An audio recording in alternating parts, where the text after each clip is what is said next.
Ce n'est pas un virus où je te touche, tu attrapes le virus, tu meurs. On n'est pas du tout là-dedans, on n'est pas dans un jeu vidéo, on n'est pas dans le film Contagion. On est sur un virus qui se rapproche plus du virus de la grippe ou de la gastro.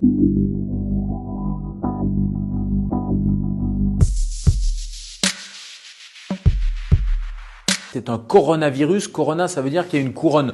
Donc c'est la forme de ce virus. C'est pas un mystérieux virus chinois comme on l'entendait au début. Il n'est pas mystérieux parce qu'on a sa carte génétique. Ce n'est pas une bactérie, c'est un virus. Il mute et c'est pour ça qu'il fait peur. Et au début, les collègues chinois se sont un peu inquiétés parce qu'ils ont vu qu'il avait une forte mortalité.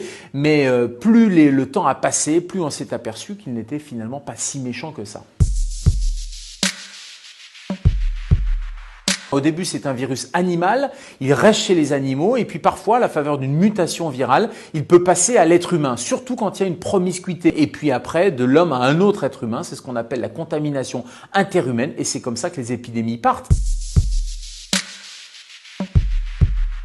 Je vous prends juste un exemple. Le virus de la gastro-entérite, il va rester 2 mois sur un objet. Le virus du coronavirus, en fonction de la matière, du plastique, du métal, c'est entre quelques heures jusqu'à 4 ou 5 jours. En tout cas, si vous recevez un objet de Chine, le temps de transport, de stockage, de fabrication, etc., il n'y a pas de risque.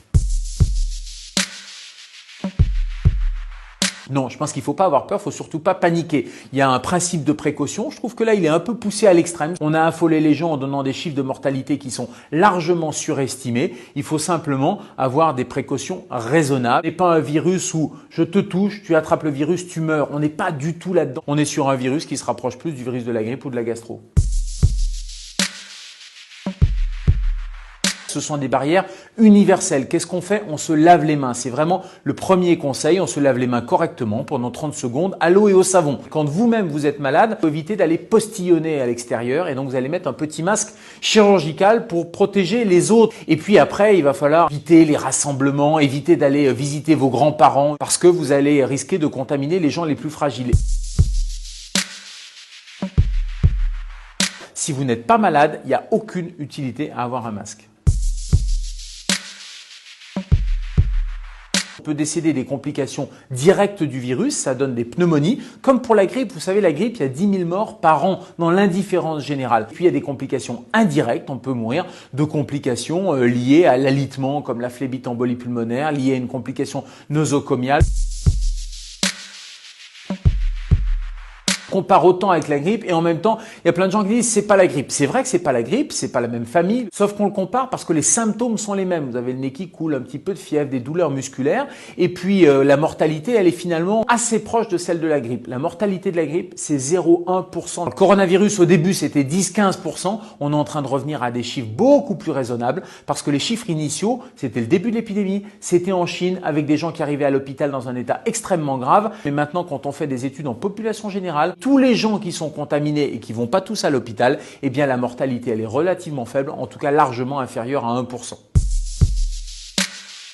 Une fois qu'on a le virus, on a, comme toute maladie infectieuse, des anticorps qui vont être produits par l'organisme et ces anticorps-là, ils vont nous immuniser. Ça veut dire qu'ils vont, dès qu'il y a une autre contamination, ils vont tout de suite attaquer le virus. Sauf que on a vu des cas rares, mais des cas qui existent de recontamination. Alors, est-ce que nos tests n'étaient pas fiables? Parce qu'on n'était pas capable de détecter de petites quantités du virus. Deuxième hypothèse, est-ce que le virus dormait dans l'organisme et puis s'est réveillé? La troisième, c'est qu'on peut très bien se recontaminer avec une souche légèrement différente. C'est ce qui arrive avec la grippe. Vous êtes vacciné contre la grippe, mais vous allez attraper une autre forme de grippe.